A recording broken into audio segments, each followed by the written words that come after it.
ओम परमात्मने नमः। नीलाम्बुजश्यामलकोमलांगं सीतासमारोह पाणौ महासायकचारुचापं नौमि रामं रघुवंशनाथम्। उद्भव स्थितिसारकारणीं क्लेशहारिणीं सर्वश्रेयस्करीं सीतां नतोऽहं रामवल्लभम्। प्रणमौ पवन कुमार खलवन पावक ज्ञान धनंजा सुहृदय आगार बसई राम सर चापधर बंदम गुरुपद कंज कृपा सिंधु नर रूप हरि महामोहितम पुण्यजासु वचन रवि कर निकर। आत्मी मानस भक्तजन शुभकामना अर्पित करता हूँ कि वंशे सदैव भवताम हरि भक्ति अस्तु। आपके अंतस में, आपके परिवार में, आपके वंश में भगवान की भक्ति सदैव निवास करती रहे, ऐसी मंगल कामना स्वीकारें आप। बंधुओं, यह जीव बड़ा धन्यभागी है जिसे मनुष्य तन मिला है। इस शरीर से श्रेष्ठ शरीर विश्व में कोई है ही नहीं, और विश्व में सर्वश्रेष्ठ है तो सिर्फ विश्वरूप परमात्मा जो हमारे चारों ओर दिखाई दे रहा है। यही शाश्वत है, यही सनातन है, यही आदि अंत रहित है और यही सर्वशक्तिमान है, सबका आधार है। इसी विश्वरूप परमात्मा की उपलब्धि ही मनुष्य तन के लिए बहुत जरूरी है। जीव की पूर्ण उत्क्रांत अवस्था, विश्रांत अवस्था का प्रतीक है परमात्मा लब्धि। इस बात को पूरा अध्यात्म जगत मानता है और कहता भी है। किसी कवि की कल्पना देखिए दो पंक्तियों में, क्या कहते हैं कि इस मानस तन में ही परमेश्वर के दर्शन करना होगा और सदगुरु की सेवा के पहले मन निर्मल करना होगा। क्या बात है। मनुष्य शरीर में ही परमेश्वर दर्शन की पूर्ण सामग्री प्रकृतिस्थ भरी हुई है। ऐसे विकसित साधन है, पूर्ण स्वस्थ साधन है। सदगुरु सानिध्य मिल जाए तो परमात्मा दर्शन बहुत जल्दी हो जाएगा, लेकिन इसके लिए जरूरी है सदगुरु की सानिध्य प्राप्त करना, क्योंकि सदगुरु जो है परमात्मा की जान पहचान करवाता है और पाने की पूरी व्यवस्था प्रस्तुत करता है। यदि हमारा मन साथ देता है और सदगुरु के प्रति श्रद्धा भक्ति रहती है, ऐसा अनुकूलन बनता है तो चटमंगनी पट ब्याह वाली बात भी हो जाती है, वो जल्दी ये परमार्थ दर्शन हो सकता है। बंधुओं, तुलसी के महान ग्रंथ रामचरितमानस का अद्योपांत हम अध्ययन करें तो पाएंगे कि हमें मन निर्मल करने की औषधि तो इसी ग्रंथ के चरित्रों में ही मिल जाती है। सदगुरु शरणागति पश्चात परमेश्वर दर्शन की युक्ति विधि भी सहज में ही हमें तुलसीदास जी ने प्राप्त कराई है। उनके उत्तरकांड में हम इसको देख सकते हैं। रामचरितमानस में तुलसी के नायक श्री राम और उनकी राम कथा ही है। इस कथा का कथानक है एक परिवार, एक समाज और एक राष्ट्र की एकजुट संगठना का प्रतीक कथानक है। एक आदर्शवादिता का प्रतीक रामचरितमानस का कथानक है, जहाँ एक और कथानक में आए समाज विरोधी तत्वों का निरसन भी किया गया है, वहीं दूसरी ओर हमें सच्ची राजतंत्री व्यवस्था में अभी प्रजातांत्रिक मूल्यों का समावेश भी मिल जाएगा। रामराज्य के रूप में रामराज वर्णन में हम ध्यान से देखें तो प्रजातंत्री तत्व भी अपन को देखने को मिल जाएंगे। प्रमाण देती है एक चौपाई राम राज्य की। क्या है उनके राज्य में? कि दैहिक दैविक भौतिक तापा, राम राज्य काहू नहीं व्यापा। और क्या, सब नर करहीं परस पर प्रीति, चलहीं स्वधर्म निरत श्रुति रीति। देखिए साहब, पाप के बाद ही ताप शुरू होते, जहां पाप नहीं हुआ ताप भी नहीं। इस सिद्धांत की बात है।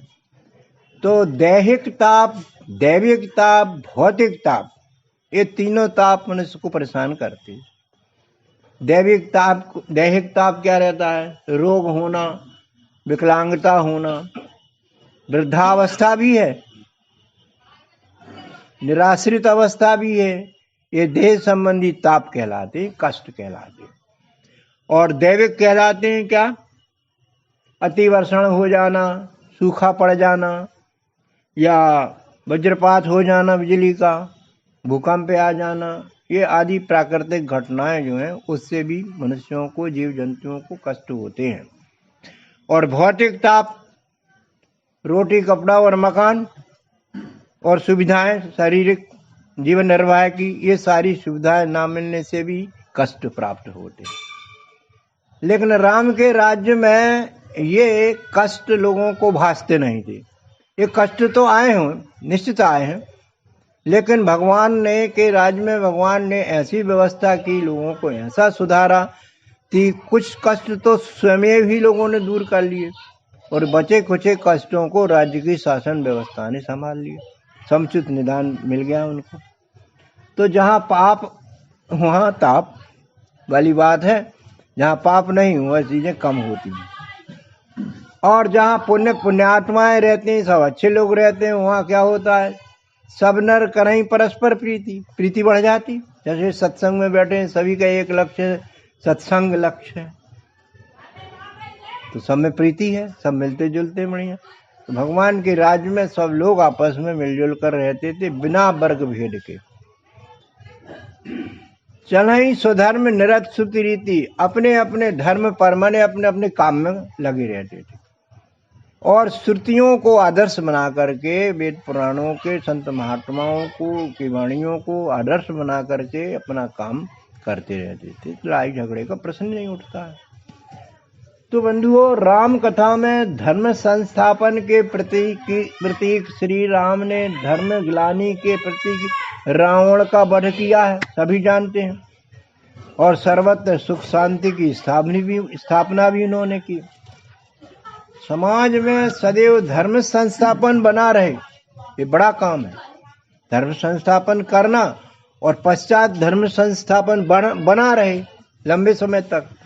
इस हेतु से रामचरितमानस के कथानक में तुलसीदास जी ने यत्र तत्र उपदेशों की श्रृंखला विराजित कर दी हमको पढ़ने के लिए, जिसमें धर्म संस्थापन बना रहता है। तो बंधुओं, उपदेश एक प्रकार की नीति शिक्षा है। देश काल परिस्थिति के अनुसार अनुकूलन देने वाली नीतिमय शिक्षा का नाम ही उपदेश है। इन उपदेशों को जन कल्याण भाव से संत प्रवर गोस्वामी जी ने विभिन्न वक्ता श्रोताओं के माध्यम से विशेषकर उत्तरखंड में समाहित कर दिया है। उत्तरकांड को यदि हम मानस का सारांश कहें और तुलसी का ध्येय बिंदु कहें तो गलत नहीं है, क्योंकि उत्तरकांड में आप देखेंगे एकदम उपदेश बेहतरीन बात है। ये ध्येय था तुलसी का कि लोग सुधरे, सब प्रकार के लोग आनंदित रहे, भगवान की शरण प्राप्त करें, सारांश। इसी क्रम में आज हम श्री राम जी के काकभूषुंड जी को किए गए उपदेशों पर चर्चा करते हैं। उत्तरकांड की कुछ चौपाइयों देवों की विवेचना करते हैं, इस हेतु से लेते हैं उनको। बंधुओं, आपको ज्ञात हो कि श्री राम जी की बाल लीला देखकर काग जी को श्री राम के वास्तविक स्वरूप पर शंका हो गई थी। प्रभु की माया ने उन्हें घेर लिया था। श्री राम जी ने काग पर कृपा करके अपना यथार्थ विश्वरूप दर्शन कराया तो काग जी का मोह दूर हो गया। वे प्रभु राम से उनकी भक्ति की याचना करने लगे। श्री राम जी ने काग जी को जो भक्ति के उपदेश दिए, उन्हें संत गोस्वामी जी ने उत्तर कांड में हमारे कल्याण के लिए समाहित कर दिए। कागभूषुंड जी भक्ति की याचना करते श्री राम जी से कहते हैं, क्या कहते हैं? जो प्रभु होए प्रसन्न वर देहु, मोह पर करहूं कृपा अरु नेहु, मन भावत वर मांगहूं स्वामी, तुम उदार और अंतर्जामी। हे प्रभु, आप मुझ पर प्रसन्न हैं, आपकी कृपा मुझको मिल रही है, आप मुझे बड़ा प्यार करते, प्रेम करते हैं, तो मेरे को आप मन भावन वर दे दीजिए। आप उदार हैं और अंतर्यामी हैं। और कहते हैं आगे कि प्रभु कहे देन सकल सुख सही, भगति आपनी देन न कही। आपने सारे सुख मुझको देने की बात कही, लेकिन आपने अपनी भक्ति नहीं दी। तो भक्ति का बड़ा महत्व बताया। भक्ति का महत्व बतलाते हुए तुलसीदास जी कहते हैं कि भगत हीन गुण सबे सुख से, भगत हीन गुण सब सुख से, लवन बिना बहु व्यंजन जैसे। बिना नमक के भोजन करो कैसा लगता है? स्वादहीन लगता है। इसी प्रकार के जीवन के सद्गुण हो, चाहे जीवन में आया सुख हो, यदि उसमें भक्ति का मसाला नहीं गिरा है तो स्वादहीन है सारी चीजें। भक्ति माने सेवा समर्पण भाव। सेवा समर्पण भाव को कहते हैं भक्ति। भगतहीन नर सोहई कैसे, जल बिन बार, जैसे बिना पानी के बादल होते हैं, इसी प्रकार से बिना भक्ति के लोगों की जिंदगी बीतती है। भावार्थ यह है कि बिना समर्पित सेवा के संसार में मनुष्य तन व्यर्थ है, पशुपत है। जो भोगों के ही भक्त हैं, कभी योग भक्त नहीं हो सकते। सिद्धांत की बात है। हमारा विश्व रूप से योग ही सच्चा योग है और विश्व रूप की सेवा ही हमारी सच्ची भक्ति है। भगवान कहते हैं काग जी से कि सब सुख खानी भगति ते मांगी, नहीं जगे को तो ही सम बड़ भागी। तेरे समान भाग्यवान कोई नहीं है जो तेरे भक्ति मांगा है। भक्ति समस्त सुखों की खानी है। सबको सुख देना, उनका दुख दर्द दूर करना ही यथार्थ सुख भोग है। अब बताइए, आप किसी का दुख हटाना ही सुख है, वो सुख देना ही सुख है अपने को। काहू के दुख सब करे हित ताके, केही की दरिद्र परस मनि जाके। सबका हित करने वाले को दुख मिलेगा ही नहीं, गारंटी है, गोस्वामी जी दे रहे हैं। और दर्द कोई रह नहीं सकता यदि उसके पास पुरुषार्थ रूपी मणि है, पारस मणि। पुरुषार्थ है, कामकाजी है, तो दरिद्रता उसके पास नहीं आएगी। तो तुलसी लिखते हैं भक्ति के महत्व पर, क्या लिखते हैं? जिमि थल बिन जल रह न सकाई, कोटि भांत को करे उपाई। तथा मोक्ष सुन सुख खगराई, थिर न सकई हरि भगति बिहाई। बिना थल के जल नहीं रह सकता, चाहे कितना ही उपाय कर लो। ऐसा ही मोक्ष सुख सबसे बड़ा सुख होता है, वो भी टिक नहीं सकता यदि हम में हरि भक्ति नहीं आई है। हरि भक्ति यानी ये चारों ओर फैले हुए विश्व रूप की सेवा करना है हरि भक्ति। ये फैले हुए हरि की सेवा करना नहीं है तो मोक्ष सुख भी आनंदित नहीं कर पाएगा भक्ति के महत्व में। पर तुलसीदास जी ने ये बात बड़ी कह दी है। तो बंधुओं, भक्ति शब्द का भावार्थ हमें विज्ञान सम्मत देखना होगा। विवेक चूड़ामणि में चलते हैं अपन, क्या कहते हैं भक्ति के बारे में। मोक्ष कारणम समग्रयाम भक्ति एव गरीसे स्वस्वरूप अनुसंधानम भक्ति अभिधीयते।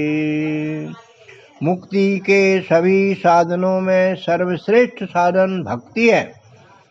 और भक्ति क्या है? स्वस्वरूप अनुसंधानम, अपने निज स्वरूप को जानना। अपने निज स्वरूप को जानकर जो आत्मभाव से सेवा होती है, इसे ही यथार्थ भक्ति कहते हैं। अध्याय 12 में गीता जी कहती हैं भक्तों के लक्षण में, अद्वेष्ट सर्वभूतानां कारुणे मैत्रेय विचार निर्मो निरंकारा स्वम सुख दुख क्षमी संतुष्टा सततम योगी यतात्मा दृढ़ निश्चया मयि अर्पित मनोबुद्धि यो भक्ता स्वामी प्रिय।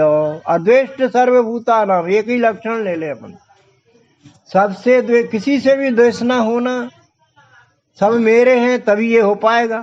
माने आत्मभाव, आत्मभाव आने से सब मेरे अपने लगते, सब अद्वेष्ट हो जाते हैं। और उसके सारे कार्य मयि अर्पित मनोबुद्धि, मन और बुद्धि सारी परमात्मा के कार्य में ही लगी रहती है। ऐसा भक्त मुझे अत्यंत ही प्रिय है। गीता में ये बात आई है।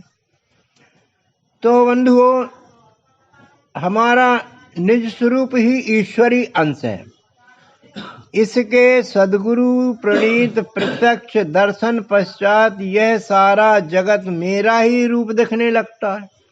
जगत भिन्न भिन्न दिखने वाला अभिन्न विश्व रूप एक ही दिखने लगता है। इसी को ब्रह्म दर्शन या परमेश्वर दर्शन कहा जाता है। यही भक्ति का परिणाम है। इस ब्रह्म दर्शन में सद्गुरु शरणागति के साथ परमात्मा की कृपा भी काम करती है। और परमात्मा की कृपा उसी पर होती है जिसने अपने ऊपर पहले कृपा कर ली। पढ़ाई जिसने की वही बच्चा पास होगा, ये तो नियम है, वहां भी लागू होता है। परंतु उस परमेश्वर पर विश्वास करना भी काम का है, श्रद्धा रखना भी काम की बात है। इससे हमको आत्मिक बल मिलता है। एक चौपाई में तुलसीदास जी कहते, राम कीन चाहे जो होई करे अन्यथा अस नहीं कोई। ये सब साधन से नहीं होई तुम्हारी कृपा पाए कोई कोई। राम चाहेगा वही होगा, अन्यथा नहीं होगा। कितना ही साधन कर लो, मनमाने तरीके से अपनी उपलब्धि के प्रति जुड़ जाओ, परंतु नहीं होगा। अब यार राम को समझना पड़ेगा। वैज्ञानिक दृष्टि से प्रारब्ध आधीन कर्म फल भोग ही राम है। प्रारब्ध आधीन कर्म फल भोग जो हमको मिलते हैं। तत्रतम बुद्धि संयोगम लभते पौर्व देवगम। बुद्धि संयोग से जो हमें पुरानी देव में मिले हैं फल, वो भोगने के लिए शरीर लिया। तो हमारे प्रारब्ध के बगैर हम कुछ नहीं कर सकते, चाहे कितने हैरान हो जाए। और तुम्हारी कृपा पाए कोई कोई। उनकी कृपा कहाँ बरसती है? श्रुति सम्मत व्यवहार में ही राम की कृपा बरसती। वही मुझको प्यारे रहते हैं जो मेरा अनुशासन मानते हैं। तो श्री राम ने माता कौशल्या को भी अपना यथार्थ स्वरूप दर्शन कराया था। तुलसी लिखते हैं भक्ति के महत्व पर, क्या लिखते हैं कि देखी माया सब विधि गाढ़ी अति सभी तेजोरे कर ठाड़ी। देखूं जीव न चावहि जाही देखी भगति जो छोरहि ताही। उन्होंने क्या देखा जब विश्वरूप दर्शन कराया कि ये जगत को ये माया जबरदस्त रूप से संभाले हुए है, परंतु डरी हुई है, हाथ जोड़े खड़ी हुई है वो। और क्या देखा कि ये माया जीव को नाच नचा रही है और भक्ति जीव को बंधन से मुक्त कर रही है। ये कौशल्या ने देखा रामचरितमानस में। तो तुलसी लिखते हैं कि माया भगति कहूँ तुम दो नारी वर्ग जाने सबको पुनि रघुवीर भगति प्यारी माया खलु नर्तकी बिचारी। माया जो है और भक्ति जो है स्त्रीलिंग है, दोनों नारी वर्ग हैं, परंतु रघुवीर ने भगवान को भक्ति प्यारी होती है और भक्त भी प्यारे होते हैं। और माया तो अपनी खलता दिखाती है, आकर्षण दिखाती है, नर्तक लोगों को नचाती है। इस प्रकार से उसका माया का भक्ति के आगे कोई महत्व नहीं है, क्योंकि भक्ति ही माया के जाल से जीव को मुक्त कराने में समर्थ है। और माया का जाल भक्त की भक्ति में एक बहुत बड़ी बाधा है। इस प्रकार तुलसी कहते हैं कि अस विचार जे मुनि विज्ञानी जा चहि भगति सकल सुख खानी। जो मननशील विज्ञान प्रिय जन होते हैं वो भगवान से भक्ति की ही मांग करते हैं और कुछ नहीं चाहिए उनको, सब सुख की खान है इसलिए इसको चाहते हैं। जाहि न चाहूं कभू कछु तुम सुन सहज सने। वाह क्या बात है, कुछ नहीं चाहिए मगर एक चीज चाहिए और एक से प्रेम करना चाहता हूँ, बस की भक्ति से उसका प्रेम बनेगा।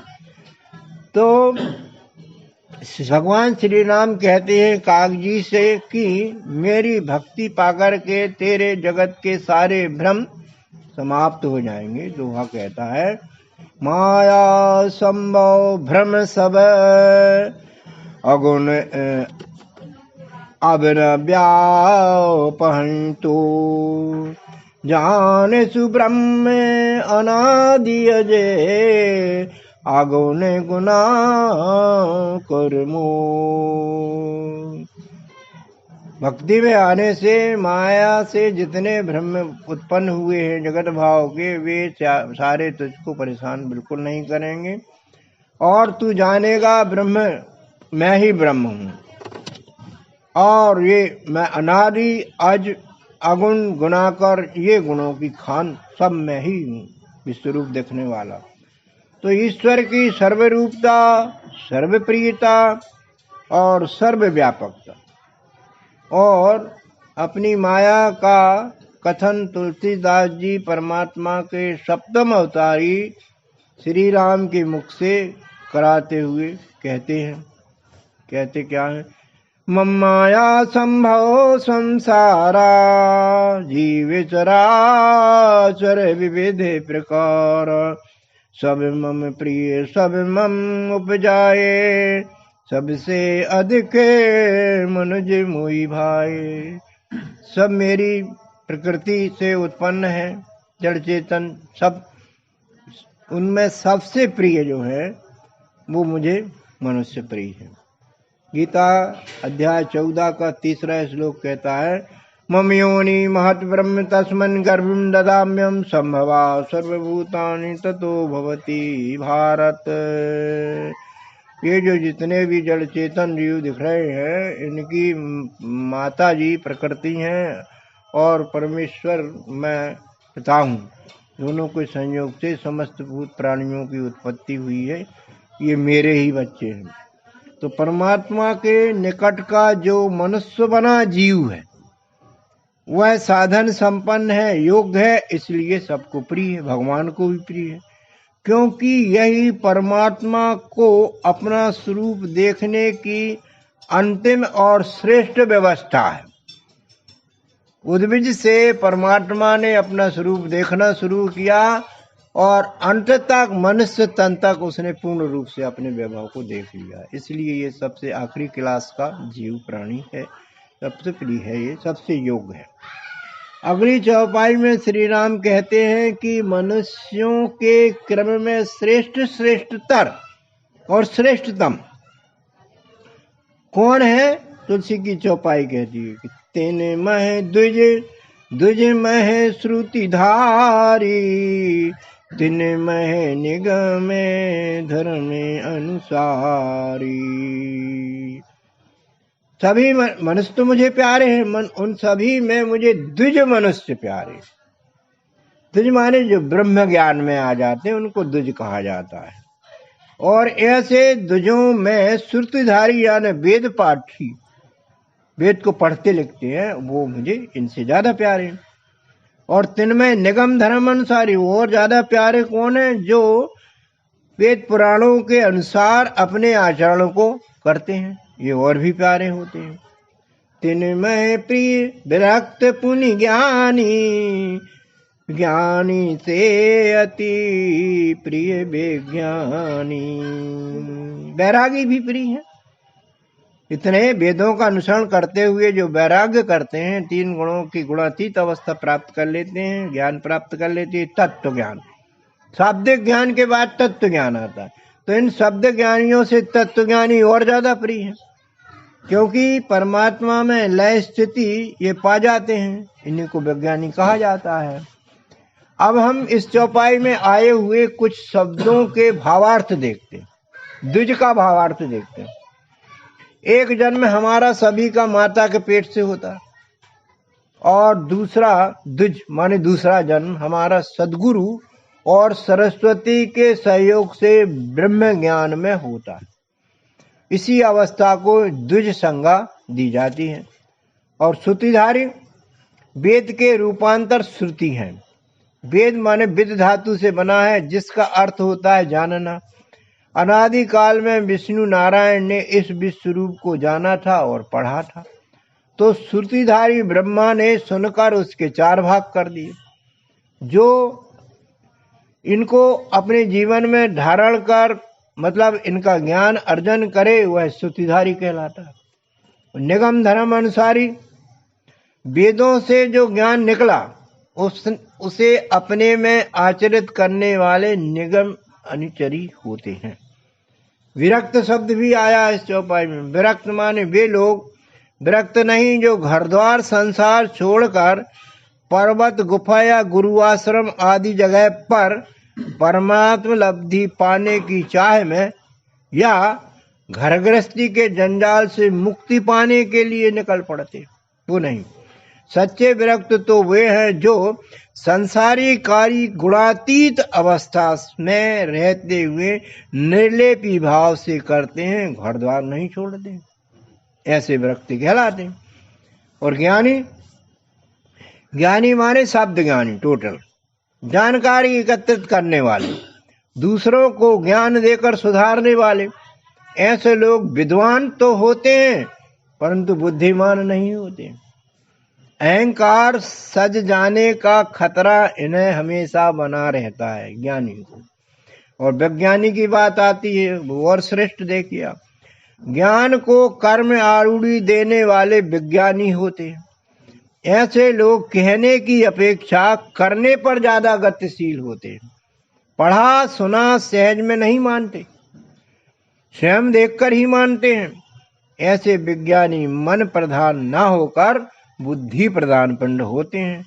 ये परमात्मा का प्रत्यक्ष दर्शन कर ही उसका अस्तित्व मानते हैं, बिना प्रत्यक्ष दर्शन के नहीं। प्रत्यक्ष दर्शन करके परमात्मा का अस्तित्व स्वीकारते हैं।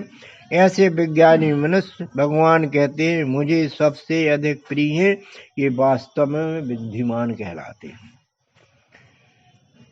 बालकांड में तुलसीदास जी कहते हैं कि राम भगति जग 4 प्रकार, सुकृति 4 अनघे उदारा, चहु चतुरन कहे नाम आधारा, ज्ञानी प्रभु ही विशेष प्यारा। राम की तरफ जाते हुए, भगवान की बात करते हुए, भगवान से कुछ प्राप्ति करते हुए 4 प्रकार के भक्त कहे गए, गीता में भी कहे गए। आर्तो अर्थार्थी जिज्ञासु ज्ञानी चा भरतर, सब अर्जुन के प्रति का। आर्त भक्त पीड़ावान भक्त, दुख हटाने के लिए आर्त भक्त आता है। अर्थार्थी भक्त पैसा प्राप्त करने के लिए, भोजन पानी रसद आदि के लिए। जिज्ञासु ब्रह्म जिज्ञासा लेकर आता है। आर्तो अर्थार्थी, जिज्ञासु और एक ज्ञानी आखिरी की क्लास है। इसको सामान्य अर्थ में शब्द ज्ञानी भी कह सकते हैं और तत्व ज्ञानी भी कह सकते हैं। ये आखिरी का भक्त बहुत श्रेष्ठ है, तत्वज्ञानी भक्त है ये।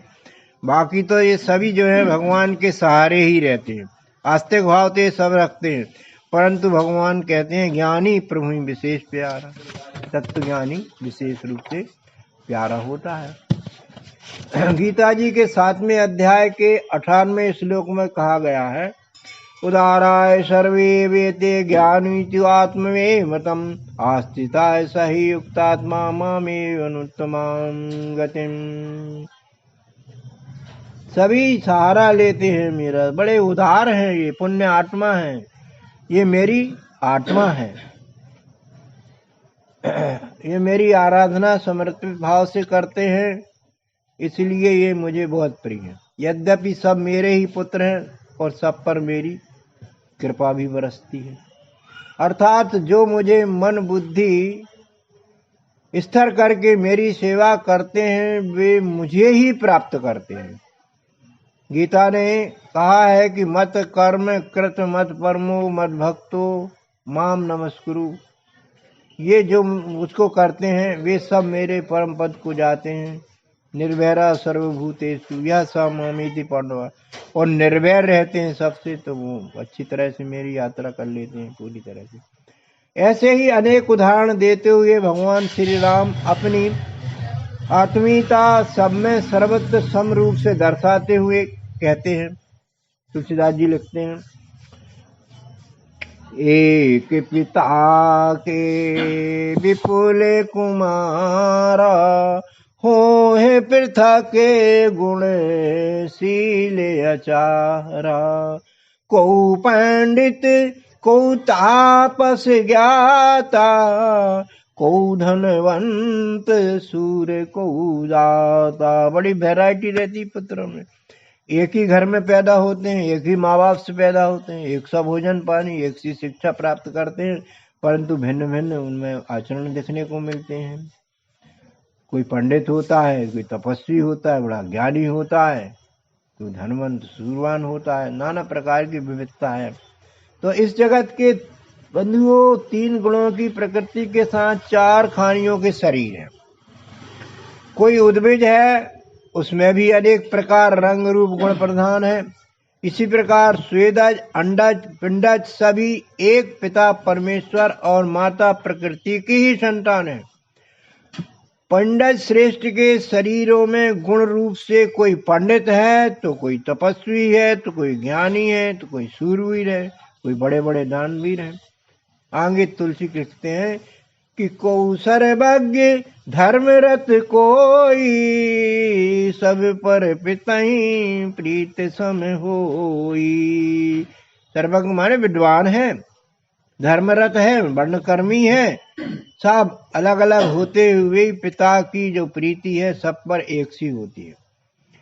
पिता के इन विपुल कुमारों में कोई बड़े बड़े विद्वान है, तो कोई बड़ा धार्मिक आचरण करते दिखता है।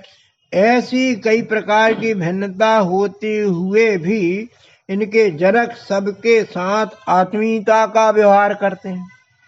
हम भले ही ना करें, लेकिन संसार की रक्षा करने वाला पिता सबका ध्यान रखता है। भावार्थ यह है कि परम परमेश्वर की अहेतु की कृपा इन पर सनातन से हो रही है। इन्हें रहने के लिए स्थान दे रही है, सांस लेने के लिए अमाप वायु ये परमात्मा दे रहा है, पीने के लिए जल मिल रहा है, और जीने के लिए इस धरा पर उचित ताप मिल रहा है सूर्य के रूप में। अखंड रूप से समान रूप से ये सेवाएं परमात्मा की तरफ से सारे पुत्रों को प्रदान की जाती है। फिर भी कुछ आज्ञाकारी पुत्रों का परमात्मा विशेष ध्यान रखते हैं। अगली चौपाई तुलसी लिखते हैं, कौपितु भगत बचन मन करे मां सपने जान न दूसर धर्म सो सोते प्रिय पितु प्राण समाना यद्यपि सो सब भांति सयाना। पिता का जो बच्चा ज्यादा भक्त होता है, अपने सारे कार्यक्रम पिता को समर्पित होकर के करता है, दूसरी मनमानी नहीं करता है, वह उसको बहुत प्रिय होता है। इसी प्रकार से यहाँ तुलसीदास जी कहते हैं कि जो पिता का ने परमेश्वर का भक्त होता है वो परमेश्वर को प्रिय होता है। एक अन्य चौपाई में कहा कि सोई सेवक प्रीतम मम सोई मम अनुशासन माने। जो कहना मानते हैं वो मुझे प्रिय है। पिता का जो कहना मानते हैं बच्चे, तो पिता उस पर काफी स्नेह बरसा देते हैं। तो भगवान कहते हैं कि जो मेरा अनुशासन मानता है मुझे बहुत प्रिय है। उनका अनुशासन क्या है? उनका अनुशासन है निर्मल मन जन सो मोहि पावा, मोहि कपट छल छिद्र न भावा। पसंद आएंगे सब निर्मल मन वाले। एक अन्य चौपाई में तुलसी ने अपने शब्दों में सभी को समझाइश दे दी। वे कहते हैं अध्याकांड में, भरद्वाज श्री राम संवाद में, करम बचन मन छाणी छलु, जब लगी जनु न तुम्हार, तब लगी सुख सपने नहीं, कोटि करो विचार। कर्म से, वचन से और मन से हम कई प्रकार की गड़बड़ियां करते हैं। तो यहाँ तुलसीदास जी कहते हैं कर्म, वचन और मन से शुद्ध हो करके, छलहीन हो करके जब तक हम दूसरों के साथ पेश नहीं होते हैं, दूसरे हमारा ख्याल नहीं रखते। सबके प्रिय तभी हम बन सकते हैं जब ये दुर्घटनाएं हम ना करें, छल कपट भेदभाव की। तो भगवान जी यहाँ कहते हैं तब लगी सुख सपने में नहीं। सपने में भी सुखी नहीं हो सकता ऐसा व्यक्ति, चाहे कितना ही कुछ कर ले। तो बंधु, आत्म सुख, सच्चा सुख तो इसी विश्वरूप सेवा में ही है, अन्यथा कहीं कुछ नहीं मिल सकता है। गीता जी इस भाव को प्रमाणित करती हैं 9:22 में। क्या कहती हैं? अनन्यास चिंतयन्तो माम जना पर्युपास्ते, तेषां नित्य अभियुक्तानां योगक्षेमं वहाम्यहम्। जो अद्वैत भाव से, एक भाव माने अद्वैत भाव से, बिना भेदभाव के आत्म भाव से जो मेरी सेवा करेगा, मेरा चिंतन करेगा, ऐसे व्यक्तियों का, ऐसे सेवारत पुरुषों की देखरेख की जिम्मेदारी भगवान कहते हैं मैं ले लेता हूँ। उनका जो योग है वो दिलाता हूँ, और जो दिला हुआ है उसकी सुरक्षा भी करता हूँ। ये पूरी जिम्मेदारी भगवान खुद स्वयं लेते हैं। तो अर्थात अद्वैत भावी होकर जो मुझ विश्वरूप बने विविध जड़ चेतन की निस्वार्थ भाव से सेवा करता है और नित्य अविचल भाव से सेवारत रहता है, उनकी संपूर्ण देखरेख परमात्मा स्वयं अपनी प्रकृति से करवा देता है। उस अनन्य सेवक को जो चाहिए वह मिलेगा, जो उसे नहीं पसंद उससे वह दूर करेगा, और जो मिला है उसकी संपूर्ण सुरक्षा की गारंटी भी भगवान लेने को तैयार है। अध्यात्म ज्ञानियों की तो इस ज्ञान यात्रा को स्वयंभू भेग से परमात्मा अपने अगले जन्म में आगे गतिशील कर देते हैं। अध्यात्मियों के लिए कितना बड़ा फायदा करते हैं भगवान। गीता में इसका प्रमाण है। क्या है? तत्र तम बुद्धि संयोगम लभते पौर्वदेकम यत्ते चा तथा भूयो संसिद्धो कुरिनंदन। जो हमारा पुरानी देह में बुद्धि संस्कार प्राप्त हुए, अध्यात्म ज्ञान प्राप्त हुए हैं, इस नवीन देह में ये नष्ट नहीं होते हैं, इनको गतिशीलता मिल जाती है, ऐसा वातावरण मिल जाता है, ऐसा गीता कहते हैं, और अपनी यात्रा को आगे बढ़ा लेते हैं। तो उपदेशों के क्रम में हम अगली बात करते हैं। भगवान अपने भक्तों से कहते हैं कि अखिल विश्व है मोर उपजाया, सब पर मोरी बराबर दाया, दिन में जो परिहर मद माया, भजे मोहि मन बच अरु काया।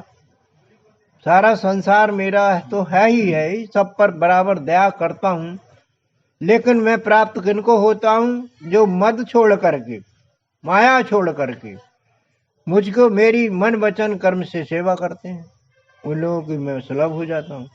भावार्थ है कि पंच तत्व बड़े पृथ्वी, जल, वायु, अग्नि और आकाश, और 3 गुण सत रज तम से निर्मित सब जगत मेरा ही क्षर स्वरूप है। यही शरीर सब जड़ चेतनधारी प्राणियों का भी है, इसलिए ये सभी शरीर मुझे प्रिय हैं, और जो अहंकार छोड़ मेरी ओर आते हैं वो मेरे हो जाते हैं।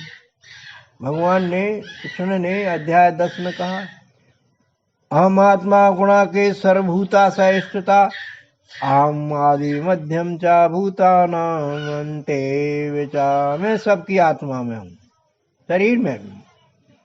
आदि अंत मध्य जो होता है उस सब में मैं रहता हूँ। उत्पत्ति स्थिति लय की स्वयंभू प्रक्रिया का संचालक भी भगवान कृष्ण कहते हैं मैं ही हूँ। अर्थात शरीर और जीव रूप दोनों में मिलकर यह विश्व मेरा ही स्वरूप है। इसलिए मैं बराबर रूप से सभी पर आत्मवत रूप से कार्य करता हूँ, और जो मद और माया मोह से रहित होकर वचन मन और काया से मेरी सेवा करता है वह मेरा ही रूप हो जाता है। अब आगे भगवान एक छोटे से अपनी हृदय की बात कहते, क्या कहते, सत्य कहूं खग तो ही सुचि सेवक मम प्राण प्रिय, अस विचारी भज मोही परिहरिया से भरोस सब।